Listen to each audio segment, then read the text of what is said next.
Welcome to The Explainer. Today, we're going to crack open a story that's about 90 years old, but it reveals some absolutely timeless truths about leadership, motivation, and what it really means to have a purpose.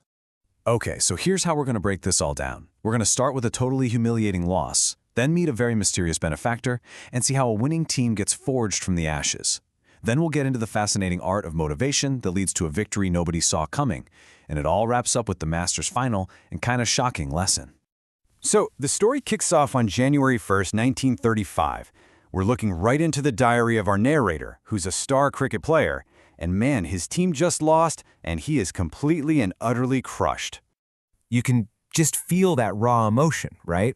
This is way more than just losing a game. It's this deep, personal sense of failure.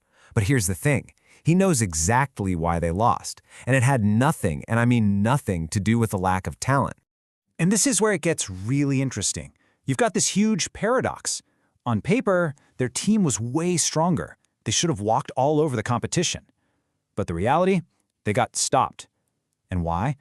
Because the guy in charge, the captain, wasn't the best player. Nope, he was the richest. And that one single decision, well, it just killed everyone's morale, their passion, their entire will to win. So picture this. Our narrator is at a train station, just fuming about this loss. And then she walks in. A completely mysterious, unbelievably confident woman who is about to change not just his life, but maybe the future of Indian cricket forever. And get this, she walks straight up to him, knows his name, and speaks with this authority that just leaves him totally speechless. He's instantly fascinated, but at the same time, he's thinking, who is this woman? Well, he finds out pretty quick that she is an absolute force of nature. We're talking about an English-educated doctor, super sharp, who's also inherited a massive fortune. But she's not just sitting on that money. No, she has a mission, public service. And she just nails it. She immediately points out the exact problem that made his team lose, but she sees it as a much bigger issue, a national disease, really. This idea that society values your bank account more than your ability. And she doesn't just complain, she has a plan, a pretty radical one at that.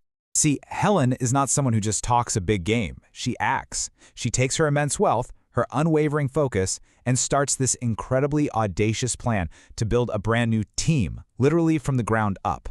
And her goal?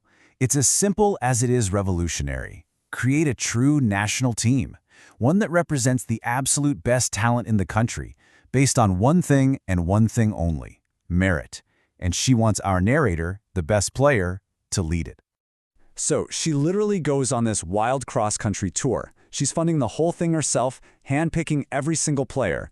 She brings together this amazing group of guys who are insanely talented, but also, let's be honest, incredibly egotistical and proud. Which brings up the big question, right? How in the world do you control a team full of proud, competing prodigies? You've got a dozen massive egos all in one place. What's her secret? How does she get them to actually play together as a single unified force? Well, the answer is just a masterclass in psychological manipulation. Her method is to treat each and every player not just as part of a team, but as if he is her sole focus, the absolute center of her universe. And listen to this. The narrator himself says it flat out. They're all just puppets in her hands. They feel like they have no personality of their own anymore. She has completely and totally established dominion over their hearts. And this is the really clever part. Her method isn't just generic praise. Oh no, she's like a psychological sniper. She finds the one specific thing each guy is vain about, and she hones right in on it. For one, it's his looks and his new suit. For another, it's his intense, poetic eyes. For our narrator, it's even his messy hair.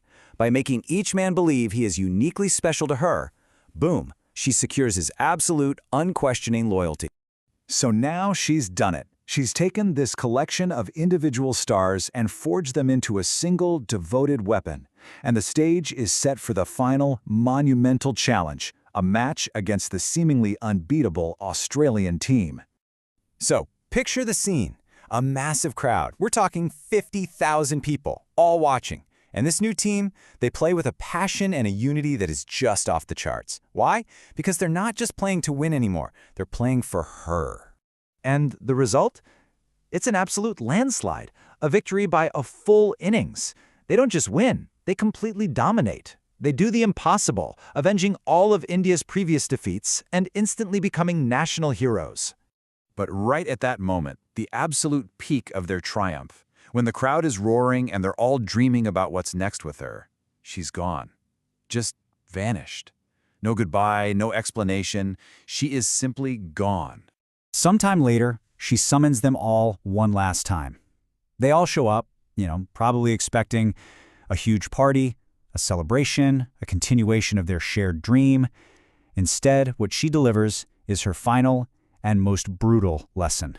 She just lays it all out on the table. She tells them, you weren't playing for your country. You weren't playing for the love of the sport. You were playing to win my affection. The game was just a tool to get my attention. Ouch. She calls him out for having a personal, not a purposeful motivation. And then she defines her entire philosophy, the very thing she believes they all missed. A true life, according to her, is a life of service to a greater cause. It's about removing your own ego from the equation and dedicating yourself so completely to a goal that nothing else matters. And with that, the puppet master cuts the strings. The fire that she lit inside of them is now extinguished. Without her as their object of affection, their passion for the game just evaporates, leaving them with this hollow, meaningless victory. And this story's central question really rings as true today as it did back then. It forces us to ask ourselves, what is the purpose that's really driving us? Is it a true dedication to a cause, or are we all, in some way, just playing to please an audience?